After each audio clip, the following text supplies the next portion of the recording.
Hello, and welcome to the Smoke Dungeon. My name is Tryhard Casual, and I will be your guide inside the smoke-filled well. We'll be taking a tour of the entire place, and I'll show you all the local inhabitants, the areas of interest, and some additional pro tips for you knowledge-seeking masters of time and space. Now to begin, we'll talk about different travel options for getting there, followed by some safety requirements and my personal recommendations if you want to explore this lovely exotic getaway. Luckily, we have a lot of different travel options for any visiting tourist. Our closest option will be having a house located in Polnivnich and using a house teleport, but it is also possible to use a scroll of redirection if your construction level is 20.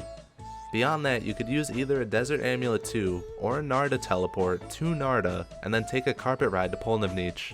If all else fails, using a Glory Amulet to Al-Kharid and then taking a carpet ride at the Shanty Pass to Polnivnich would work too. As soon as you enter, you may notice a smoky animation flying all over your screen. And trust me, this is not bingo night at the trailer park. We're in a sulfuric fire cave with minimal airflow. Everyone on the tour must equip the Slayer helmet, face mask, or a gas mask when breathing in the alluring, intoxicating aura of this magical place, or you will take damage indefinitely over time. While any of these three options work for simply being in the Smoke Dungeon, it should be noted that a gas mask will not help you against the dust devils located here.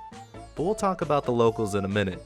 This dungeon is widely known for being accessed during the quest Desert Treasure, and as such you will not be able to enter this dungeon until that quest is at least started.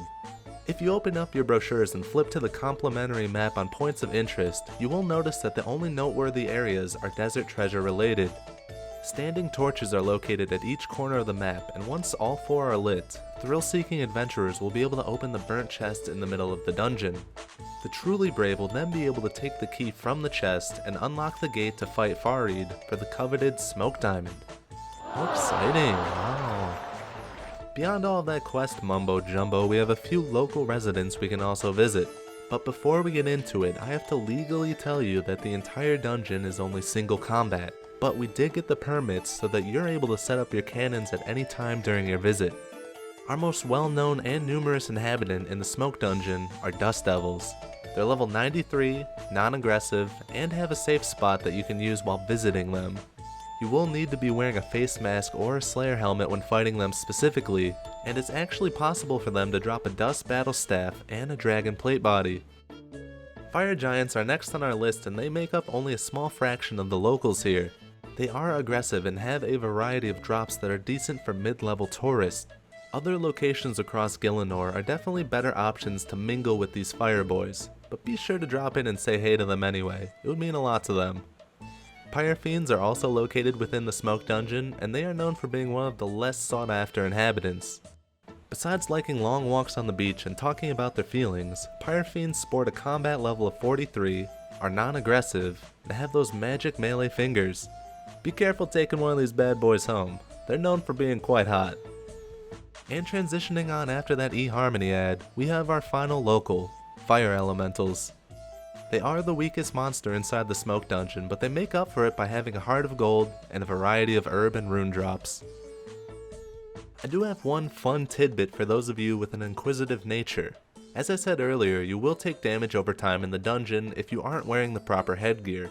But this damage over time can't actually kill you, it will leave you at 1 health. This opens up an easy way to Darok any monster except for the Dust Devils there. Bringing prayer potions and using Protect from melee will prevent you from damaging hits, and the Smoke Dungeon will basically keep you at 1 health. It can be an okay alternative to the Nightmare Zone if you don't want a vacation there anymore.